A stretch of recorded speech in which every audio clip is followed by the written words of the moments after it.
Ini terakhir kita membantu Nenden dalam pengobatan. Kita selalu melakukan yang terbaik, udah sembuh, kumat lagi, karena kayak gitu.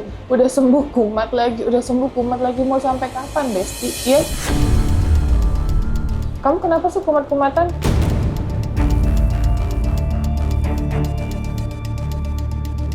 Enggak kumat. Tuh, kamu denial, selalu kayak gitu. Jujur ya, Nenden. Saya tuh dari awalnya respect, iba, sampai saya akhirnya jadi tahu karakter kamu gitu loh. Kamu tuh sakitnya kamu buat gitu loh. Coba kalau kamu nggak konsumsi kayak gitu, kamu nggak bakal kumat, by the way. Kamu konsumsi kayak gitu ya gimana orang nggak mau kumat?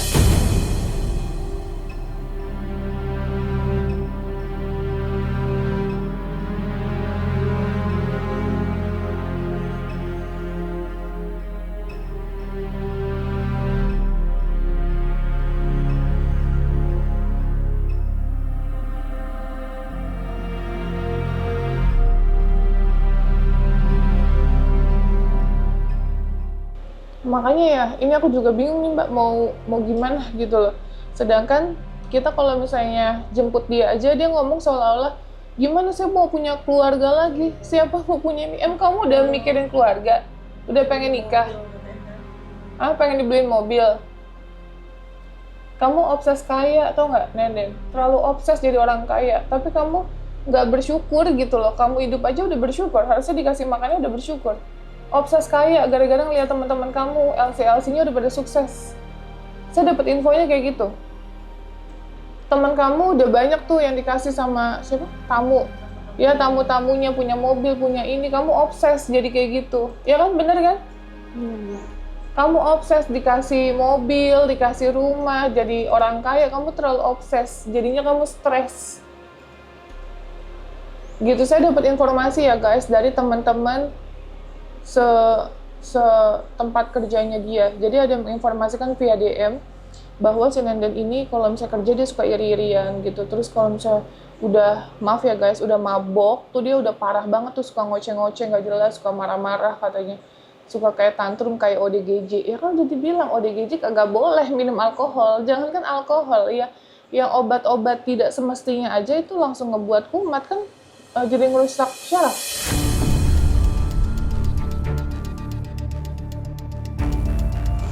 Gitu, dia malah konsumsi dan itu setiap malam. Karena dia keluarnya tuh malam. Katanya gitu. Yang lapor bukan cuma satu orang, tapi banyak DM yang masuk terkait Nenden. Jadi kenapa saya tahu? Ya karena saya dapat informasi yang masuk gitu loh.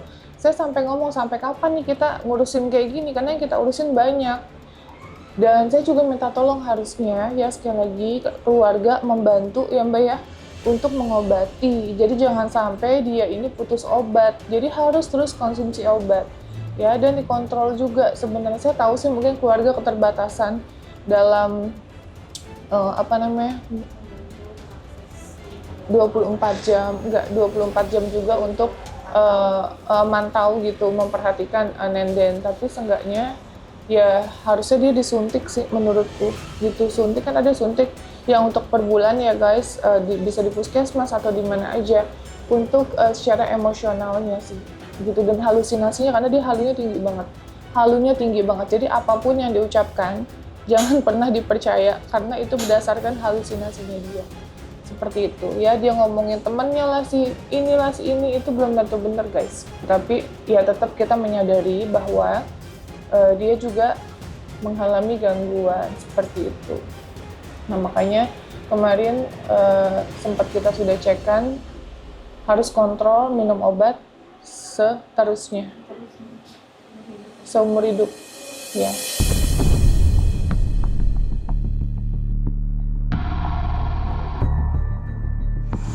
Ada yang mau disampaikan nggak? Emang lo mau kawin banget, Nenden? Iya, coba langsung senyum-senyum. Hah? Emang kamu obses pengen nikah banget? Enggak juga sih, Mbak. Hah? Enggak juga. Ya, tapi senyum.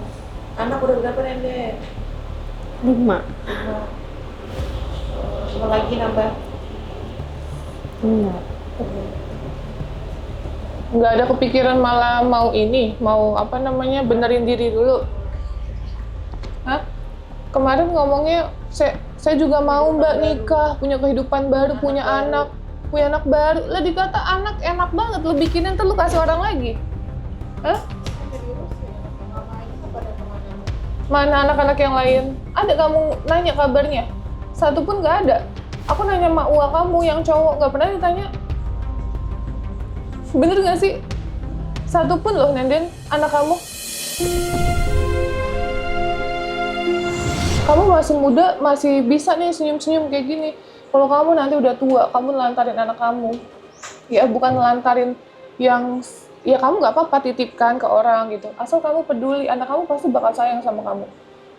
Nanti semasa kamu tua, kamu bakal dicariin sama anak kamu. Tapi kalau kamu sifatnya kayak gini, kamu tua bakal nyesel. Anak kamu nggak akan ada yang mau ngerawat kamu satupun. Aku kasih tahu sama kamu. Anak kamu di saya 2. Kamu nggak ada 1 hari pun, 1 menit pun, 1 detik pun nanyain kabar anak kamu sama saya. Sedangkan saya ngerawat anak kamu, saya selalu ngajarin nama ibu kandungnya siapa.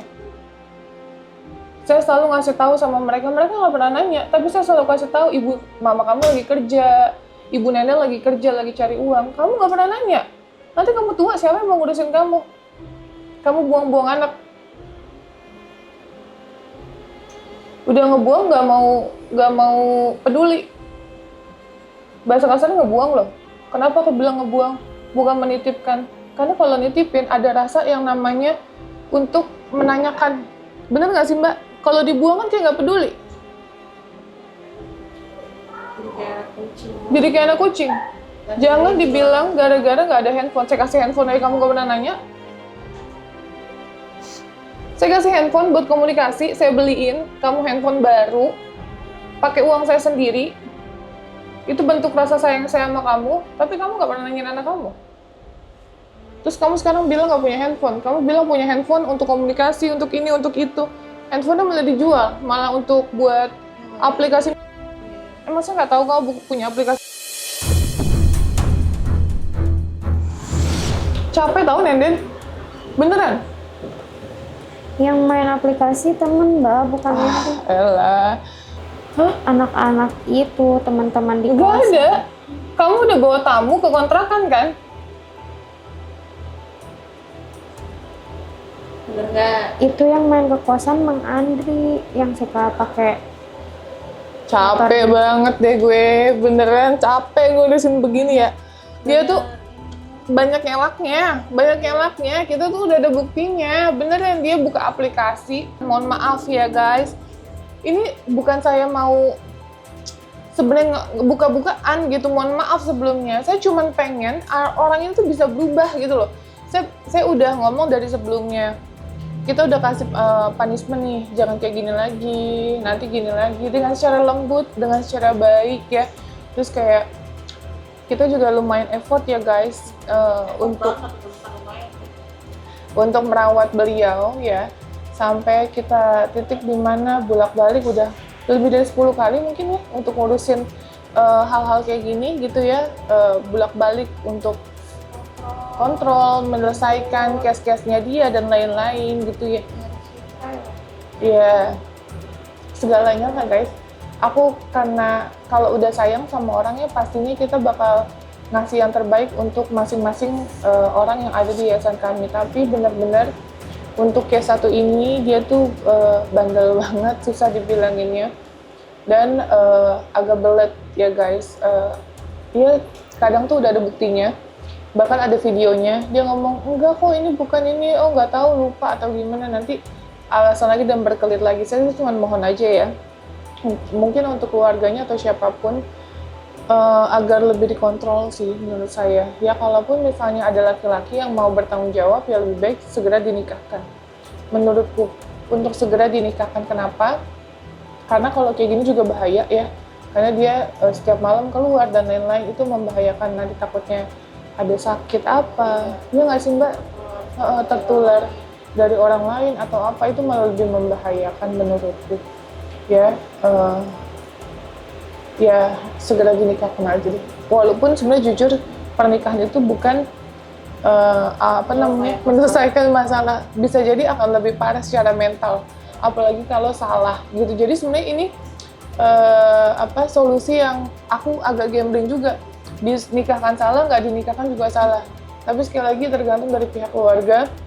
Harusnya adanya permusyawarahan ya Mbak ya, antar keluarga untuk menyelesaikan. Karena saya dapat info ibunya juga lagi kumat sekarang di rumahnya.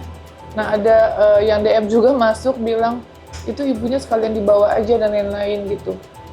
Bukan kita nggak mau bawa guys, kemarin posisinya emang mobilnya nggak muat, itu yang pertama. Terus yang kedua, kita pun di yayasan sedang penuh ya. Ada sekitar kurang lebih 9 sampai 10 ya, karena belum termasuk yang ada di RSJ saat ini. Jadi kapasitas kita juga terbatas, tidak bisa menampung banyak pasien untuk saat ini, karena kita juga lagi proses mau pemindahan ya Mbak, mau pindah yayasan seperti itu ya. Jadi intinya itu, dan saya jelaskan bahwa sekali lagi ini yang terakhir untuk saya mengurus Nenden ya guys. Nantinya mau ke depannya dia seperti apa ya saya serahkan ke keluarga. Tugas saya hanya merawat anaknya, yaitu Citra dan juga Karin ya. Mbak, tapi Nenden pengen bawa whisky sama Mbak. Bawa apa? Bawa whisky. Bawa whisky. Apaan? Bawa Apa? whisky sama Mbak. Whisky siapa? Dedek whisky, kakaknya Citra. Astagfirullah, mau nitipin anak lagi. Soalnya di sana itu bapaknya meninggal. Ini 2 anak dirawat di sini, Nenden. Bersyukur, alhamdulillah. Nambah lagi disuruh semuanya aja Nenden di sini, Nenden. Nanti yang baru nikah, lahiran di sini lagi. Semuanya aja, 5 anak taruh sini ya. Iya, Den. Nanti kamu bikin lagi brojol taruh sini gitu. Kasihan Mbak, whisky bapaknya meninggal. Lah kita nggak kasihan sama kita ya 7 anak, Den. Aku ODG aja sama kamu juga nggak kasihan, Den. Den, Den. Allahu Akbar, ya Allah. Aku sampai shock jujur li guys. Astagfirullah. Itu anak kedua deh ya? Anak keberapa itu, Den? Anak kedua. Benar kan? Anak kedua. Saudaranya banyak, Den. Enggak, saudaranya nggak banyak. Saudara Nenden banyak nggak? Itu kan dirawat sama kakek neneknya. Iya, kakeknya meninggal. Bapaknya meninggal. Kata siapa? Kakeknya masih ada? Kabar. Udah meninggal, Mbak, kakeknya. Tapi ada yang rawat kan di sana dia? Saudaranya lain? Neneknya Udah, Den, doang. rawat mah udah, Den. Saudara. Ada yang rawat di sana. Karena keluarga dari suaminya. Jadi emang yang meninggal bapaknya. Terus udah gitu, aku nggak tahu kalau kakeknya meninggal, tapi aku dapat info bahwa diurus sama kakek neneknya, ada saudaranya juga di sana. Jadi kayak Alhamdulillah yang ngurus. iya, maksudnya keluarga besar di sana yang ngurusin. Karena dia dari pihak suami. Dan itu nikah juga nikah siri ya. Aku dapat info. Siapa namanya yang Whisky. bukan nama almarhum suaminya? Yanto. Yanto. Yang satu Saikal mah baik-baik aja, cuman whisky aja yang kasihan kakeknya sama bapaknya meninggal. Kan ada kamu. ya kamu ambil aja rawat kamu. Kamu rawat lah. Mau diambil? Nah, Nanti dirawat nggak anaknya? dirawat Mbak. Gue nggak yakin. Udah di kalau Laparan nanti. Oh. Enggak, aku ngeliatnya waktu dia lagi sama ibunya aja. Kamu nggak makan ya? Apa gimana sih katanya? Makan kok. Di rumah orang ya? Di rumah saudara ya? Iya, di saudara numpang Di rumah makan. saudara, Besti. Ya kan gue pinter kan, dapat informasi dari segala juru gue. Elah. Jadi dia nggak makan, ibunya kumat, ya kan? Ibu juga nggak makan nih, gitu. Kalau dia kan udah ya agak mendingan ya, dia cari makan di saudara-saudaranya, karena kan di sana saudara semua dia. Jadi suka numpang makan di rumah saudara-saudaranya dia, karena dia sudah tidak bekerja nih pas kumat, gitu. Dia dari kontrakan dipulangkan ke rumahnya, karena dia lagi emosionalnya parah banget ya, sampai semua orang-orang sana pada ketakutan sama dia gitu, makanya dipulangkan. Terus dia juga tidak bekerja, aku nggak tahu nih yang di bar mana ya, yang di tempat yang mana, tapi tempat yang lamanya pokoknya aku nggak tahu namanya apa gitu. Intinya dia di stopkan dikarenakan dia maboy katanya, tapi rusuh banget gitu. Bener nggak? Bener kan? Enggak, kalau yang dibilang ngobrol sama pohon pisang bohong mbak, itu si Nur. Aku nggak ada ngomong sama pohon pisang. Yang waktu itu dijemput si Nur kan ngejelek-jelekin aku. Nggak ada yang ngejelekin. Ya intinya itu ya, Besti. Jadi dia katanya pas kerja tuh, wah parah banget deh, Bes. Dia minum apa? Minum apa kamu? Kalau di ini? Ya, gitu-gitulah ya. Saya nggak paham, tapi intinya dia minum terus katanya rusuh ya, sampai tamunya itu kayak ya nggak nyaman lah ya. Jadi kayak udah banyak komplain, si maminya itu udah ngerasa nih kayaknya cukup nih, apalagi kan tahu maminya kalau dia itu adalah ODGJ gitu ya. Jadi di stop lah, dia tidak bekerja. Nah intinya itu ya guys, dan sekali lagi mohon maaf. Intinya saya di sini sayang banget sama anak-anaknya, yaitu Citra dan juga Karin. Seberusaha mungkin ya, kita pasti akan memberikan yang terbaik untuk anak-anaknya. Bahkan secara pendidikannya juga saat ini Citra sudah bersekolah dan Masya Allah anaknya pinter banget. Dia sampai ustazahnya itu bilang hafalannya dia ya, hafalan surat-suratnya itu sangat-sangat bagus banget ya. Kita utamakan dia sekolah dan juga agamanya untuk pertumbuhan basicnya dia, dan juga untuk pegangan hidup ya, karena pegangan hidup manusia adalah agama ya, tiang agama. Jadi saya seberusaha mungkin sedari kecil nih, nanti agak kayak mungkin Kakak Zahra, baru nanti saya fokuskan untuk bahasa asing ya guys, karena gimana pun zaman sekarang bekerja kudu pakai bahasa Inggris ya. Kalau nggak bisa nggak akan bisa berkembang betul. Ya itu aja kalau dari aku, dan doain aja semoga saya di sini sebagai founder yayasan dan juga ibu dari 8 anak malah sekarang ya, bisa sehat ya, bisa terus merawat anak-anak asuh saya, memberikan biaya untuk mereka semua, karena saya merasa merawat anak juga tidak mudah. Yang pertama juga secara dukungan finansial, yang kedua juga secara mental. Jadi poin-poin itu yang paling utama dalam merawat anak dan juga mengelola yayasan. Ya, yayasan kita sama sekali tidak ada profitnya. Jadi kalau misalnya ada yang bilang yayasan itu ada profit, kita tidak pernah yang namanya menerima profit sedikit pun dari yayasan ini. Ini yayasan juga masih sewa, dan kita tetap bertahan karena saya merasa ya mungkin nanti suatu saat akan ada jalannya sampai saya punya yayasan sendiri ya guys, sampai saya nanti bisa membesarkan yayasan ini. Dan membesarkan tuh dalam arti banyak menampung orang, bukan dalam profit dan lain-lain ya. Saya harus menggaji karyawan yang ada di yayasan, saya harus membiayai semua kebutuhan yayasan dan juga anak asuh saya gitu. Itu semua penghasilan pribadi dari saya ya. Tidak ada donatur tetap, tapi apabila ada donatur, Masya Allah saya sangat berterima kasih sekali. Dalam bentuk apapun, mau makanan, mau baju ya Mbak, atau apapun, kita sangat bersyukur dan berterima kasih. Seperti itu. Itu adalah bentuk perhatian dari kalian terhadap orang-orang yang membutuhkan, termasuk yang ada di yayasan kami. Ya, untuk Nenden cepat-cepat tobat, Nenden cepat-cepat berubah. Saya nggak tahu dari mana, Mbak, kalau tobat itu? Hidayah dari manapun, saya nggak pernah tahu itu kapanpun bisa terjadi.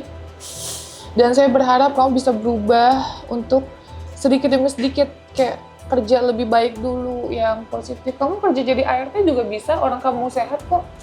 Kenapa harus gengsi? Kerja aja jadi tukang cuci, nyapu, gosok, setrika. Kenapa yang penting halal? Kenapa enggak? Kenapa harus kerja malam? Kenapa harus kerja yang kayak gitu-gitu? Stop alkohol, stop kayak gitu-gituan, nanti ngerubah hidup kamu semuanya. Jangan kamu ngelihat orang, wah temennya ada yang dibeliin mobil nih, saya tahu nih, ada nih nama temennya si A dibeliin mobil, ya kan, sama gadunnya, bener nggak? Terus kamu kepengen, dia tuh kepengen banget guys. Jadi dia tuh segala cara dia lakuin, ya. Sampai katanya kamu mau ke orang pintar ya guys. Guys lagi, sampai mau ke orang pintar ya? Bener kan? Ya, saya tuh tahu semua informasi guys ya. Saya tahu semua informasi, even dia tuh udah di luar. Tapi saya dapat info terkait apa yang dia lakukan, kerjakan, semuanya guys saya tahu. Karena informasi yang masuk tuh banyak di saya. Tapi kayak ya udahlah gitulah, ya udahlah sampai akhirnya dia kumat, saya udah feeling pasti kumat lagi nih, bentar lagi nih. Saya udah mikir gitu. Benar kumat lagi, ya.